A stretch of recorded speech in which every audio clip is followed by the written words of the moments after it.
Hi Art2. I'm going to do a quick drawing of an eye, talking about some of the things that I think are important when you're setting up an eye. When you draw your three eyes, I suggest having a photograph either taken from your phone or from the internet that you're looking at as you're drawing. I've drawn enough eyes that I can draw one from memory, and I think it's going to turn out solid. You need a number 2 pencil. If you have your drawing pencils, they're ideal, so I would use a 6B sometimes. And your number 2 other times. But for this demo, because some of you may not have your 6B at home, I'm gonna just use number 2. I do have a shading stick. I'm gonna use it every time that I can when I need to. And then I'm also gonna use a paper towel to create some skin textures. So the first thing you're gonna do when you're setting up your eye is you are going to create some outside lines. The eye is kind of the shape of an almond, or I say a sideways football. So I start with my top curve and I start with my bottom curve. There is a little addition. It almost looks like a beak of a nose right here, kind of like an extension if this was like a stretched out lemon. This is called your inner canthus. Your inner canthus is an extremely important part of drawing a realistic looking eye. It's your tear duct. It is where your eye wets and remoistens itself to keep itself clean. And it's an important part to have if we're gonna make our eyes look photorealistic. So this is an extension and this is a part. And when you're looking at that image of an eye on your photo that you've taken or from the internet, pay attention to the shape of the person's inner canthus, because every person's is a little bit different.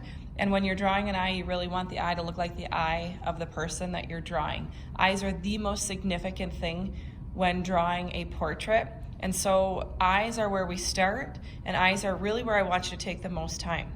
Next thing that I draw or start to develop when I'm putting an eye together is there's something called the crease of the lid.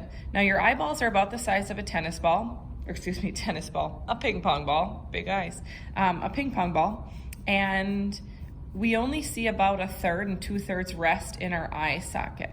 So if you feel the top of your eyelid right now, you're gonna feel kind of that rounded, spherical nature of the eyeball itself. Because it's projecting out from your eye socket, we get a crease.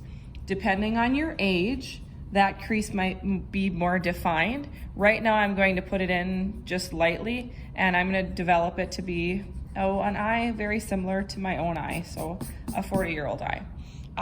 The next thing that I'm going to add to this eye as I'm developing the features of the eye, your eyes are going to need to have a small line where our cheekbone, you can feel underneath your eye, where our cheekbone rests and where that eye starts to kind of come out. And again, that's going to be a little bit different for everybody, and it's dependent upon the eye that you're drawing.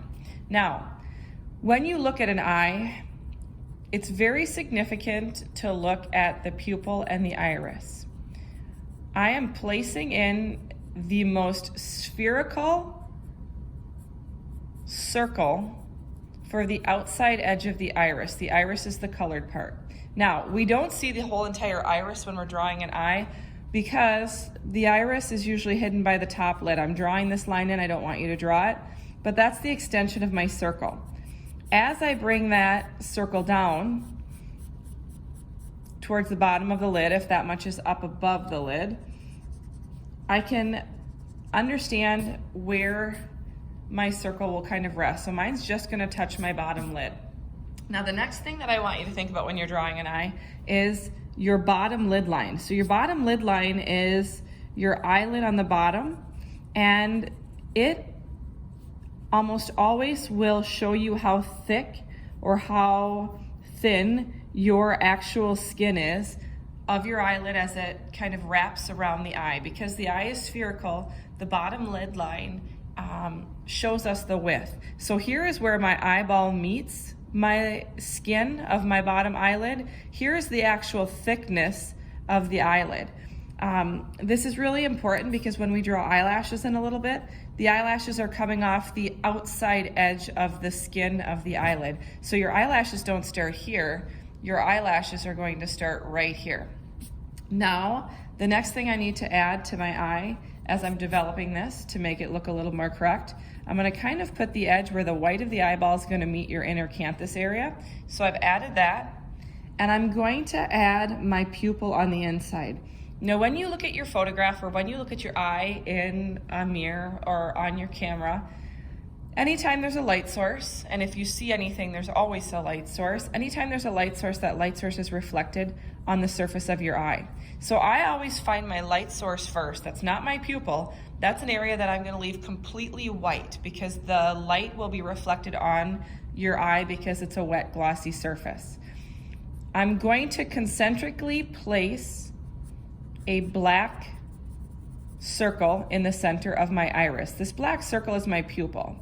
Your pupil is the part of your eye that's like a camera lens. It will expand and contract as there is more or less light in a space that you are in. So if you're in a really dark room, your pupil is going to be very large. If you're in a very bright space or outdoors, your pupil is going to be smaller. So depending on the picture you're drawing from, you are going to have a different sized pupil. Now, the most significant thing that I want you to take away from putting your pupil and iris inside your eyeball is that these are concentric circles. Concentric means that this distance and this distance are the same, and that this distance and this distance, now we don't see that entire distance, but from here to the top of the circle is going to be the same. So I want you to make sure that your pupil is 100% concentric. Now, the next thing that we need to place before we start adding shading, texture, and value is going to be our eyebrow. I'm laying my pencil at a slight 45-degree angle. That's going to help me to kind of know where your eyebrow is going to start. I'm going to angle it again out about, I'm going to say another 45 from the top of the lid. And then I'm going to kind of with my shading stick place in the shape of the eyebrow. Now this is going to be a little bit different for everybody.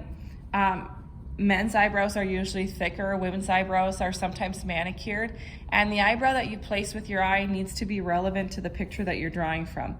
So I'm just going to kind of lightly draw in this eyebrow peak. It peaks usually just slightly up from the iris and pupil, and then it's going to follow the bone structure of your brow bone. So I have all the basic parts of an eye right now, and now I'm going to move to shading. Shading is going to be in a second video, and you'll find that in Schoology.